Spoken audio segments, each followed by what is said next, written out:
As we learn to walk the walk we talk, putting a changed life on display in front of all people, progress is expected. Jesus doesn't call us to perfection, but he does call us to be holy. And that word simply means to be set apart for the plan and purpose of God, to be dedicated to a life that is well lived for him as best we're able, a life that makes continuous progress at becoming the person he created us to be, rather than the knuckleheads we are today. We learn to ask God to fill us with the desire to do the things he is and wants to bless, rather than continually begging him to bless the things that we want to do. We need an attitude change, a realignment away from our will to a desire to do his will. That will give you a powerful prayer life, and it will fill you with that joy that Jesus promised in John chapter 15. Life is filled with the unexpected, and change will happen all the time, whether we want it to or not. And sure, change is uncomfortable. God will throw curveballs in your direction in his desire to get your attention about the way we live and act and talk and serve.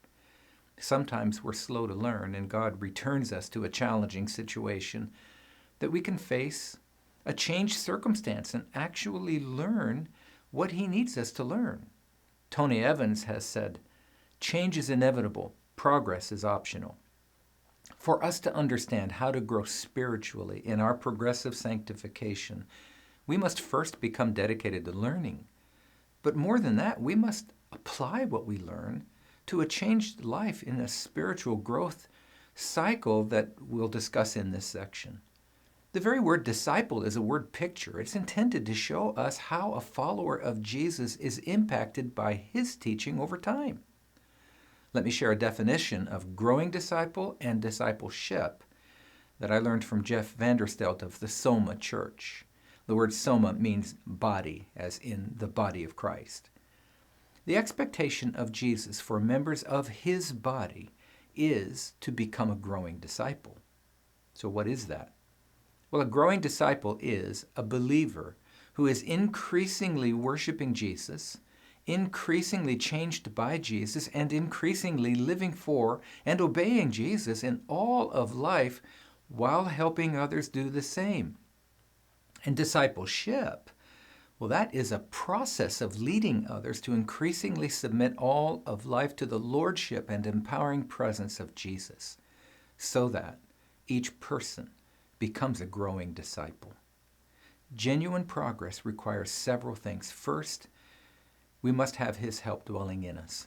The Helper, the Holy Spirit, will guide us. Second is we must do life in relationship with others, like his family that desires progress. Third, progress requires learning, and learning requires a commitment to the hard work of study. Fourth, this must go beyond learning information and actually applying it for changed life.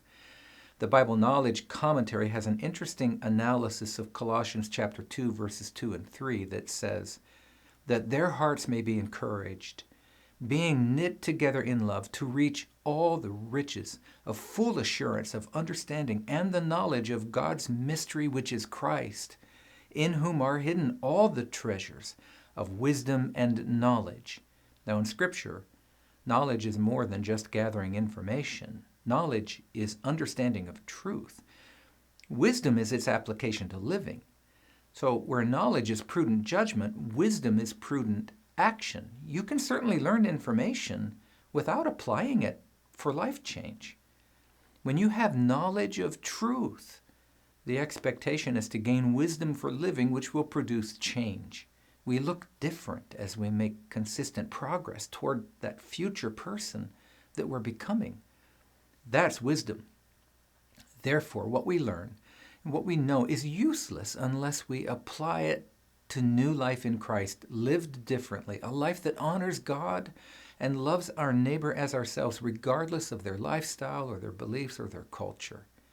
Can you become both culturally competent and sensitive? Can you learn to truly listen to understand? You must to be an effective chaplain, and this requires change. The one person in your life who needs the most change is you. True discipleship implies continuous application and progress which produces wisdom that goes beyond simple knowledge. It is how we put a changed life on display for everyone to see. That word disciple should be understood in the context of growth and our ability to follow Jesus. It's a powerful conclusion. In his powerful conclusion to the Sermon on the Mount, Jesus provided clear instruction about his expectation. The entire point of this wonderful sermon is illustrated in the parable of the blind man. Can you get the point? After all, this is what it means to listen to understand if you have ears to hear. And we find a long version of this in Matthew chapters 5 through 7 and a shorter version in Luke chapter 6. We should take time to consider the things that Jesus points out in this sermon and the message, and then apply his conclusion to our lives as chaplains. Matthew chapters 5 through 7 opens with an explanation of who is blessed by God and why. Those who are poor in spirit, acknowledging their need for a Savior, will inherit the kingdom of God. We who mourn will be comforted. The meek, which means to be quiet, listening, gentle, eager to help, and submissive, shall inherit the earth. We who hunger and thirst for righteousness will be satisfied. We who show mercy to all people, regardless of their way of living, will receive mercy from God. And we who are pure in heart, a heart that relies on God rather than ourselves, well, we'll see God. He'll show up. We who are peacemakers during the storms of life will be called the children of God. As we live for him, there will be a certain amount of persecution, he says, that results in obtaining the kingdom of heaven. And those who truly believe in Jesus, who follow him, live for him, will be the salt that adds flavor to a life for everyone. A beacon on a hill that attracts others to Christ by how we live in their midst. We strive to live in obedience to Christ because he didn't abolish the law, he says, but rather he fulfilled it. He made a way for us to be delivered from God's wrath for our disobedience. And now, even when we fail, we're still saved by grace through faith in Christ, but we strive to obey increasingly over time, becoming something completely different than we were before we were saved, something different tomorrow even than I am today. Jesus took the law of God and he raised it to a standard that illustrates how impossible it is for any human being to earn salvation on their own. For example, adultery, well, that's still adultery. But Jesus says that anyone who even thinks a lustful thought about another person has committed adultery already. Wow, fulfilling the law is impossible for us. Thank God we have a Savior to remove the burden from us so that we can just trust and live for him. He continues the sermon, addressing divorce, keeping your word, not retaliating in anger, loving your enemies, giving to those in need generously. He taught what we call the Lord's Prayer. But this should be called the model prayer of Jesus instead. After all, it's teaching us how to pray, not what to pray. And his model prayer is all about aligning our lives to God and living for him. This is what produces a life that can expect to receive answers to prayer. He continues with where our treasures should be laid up. Rather than laying them up here on earth where it will be destroyed, we send them on to heaven where our treasure will last forever. Do not be anxious, he goes on to say. God knows what you're going through and what you need. You can trust him to see you safely through to the other side where your treasure is waiting for you. And don't live a life of judging others. Just point your finger at yourself, look at your hand, and notice that you have 3 fingers pointing back at yourself. Deal with your own sin and show others what progress actually looks like. That's what this message is about. Stop being judgmental and condemning of everything that you disagree with. And as you judge others, you will also be judged. So stop pointing out the sin of others and start dealing with your own. Luke chapter 6, verses 39 to 42 brings the message to a conclusion, and it hammers home the point that we as chaplains must learn. And more than learn, which is only knowledge, we must also apply it for a changed life, which is wisdom. Starting in verse 39, he also told them a parable. Can a blind man lead a blind man? Will they not both fall into a pit? A disciple is not above his teacher, but everyone, when he is fully trained, will be like his teacher. Why do you see the speck that is in your brother's eye, but do not notice the log that is in your own eye? How can you say to your brother, Brother, let me take out the speck that is in your eye, when you yourself do not see the log that is in your own eye? You hypocrite. First, take the log out of your own eye, then you will see clearly to take out the speck that is in your brother's eye. In this parable, Jesus instructs his disciples that he expects them to be students who learn how to make progress at following him first. In fact, it becomes impossible to help anyone learn to follow Jesus if we are not ourselves making progress at following Jesus. This is what he meant when he instructed us to not start with pointing fingers at what is wrong in someone else's life, but rather, we first must make progress at removing the log from our own eye so that we can, in fact, see clearly to help our brother remove the splinter from their eye. And this forms the basis of our understanding of discipleship. And just who is our brother? Well, the word implies a member of our family. This would be a fellow believer who comes to Jesus. How? Well, because we've attracted them to faith by our very lives, showing them a life that's been seasoned with the gospel and shines like a beacon of his love on a hill as we go about living for him. So first we make progress. Then we show others how to make progress through mentoring relationships. The implication is that we are making progress, kind of progress that allows us to show others what progress looks like. And then Luke brings it to an end, and he concludes the message with the illustration of the good tree producing good fruit and also building a home on the life of a gospel.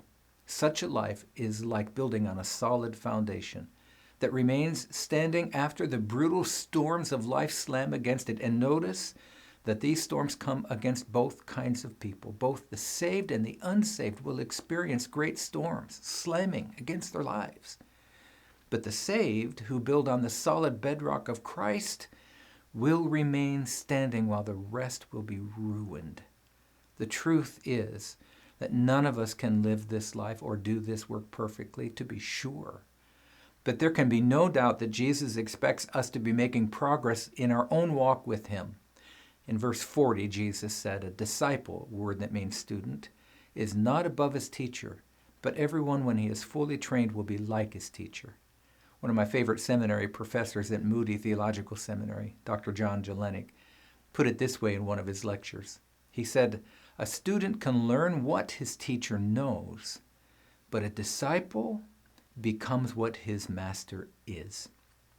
The difference between a modern-day student and the ancient concept of a disciple is found in this idea.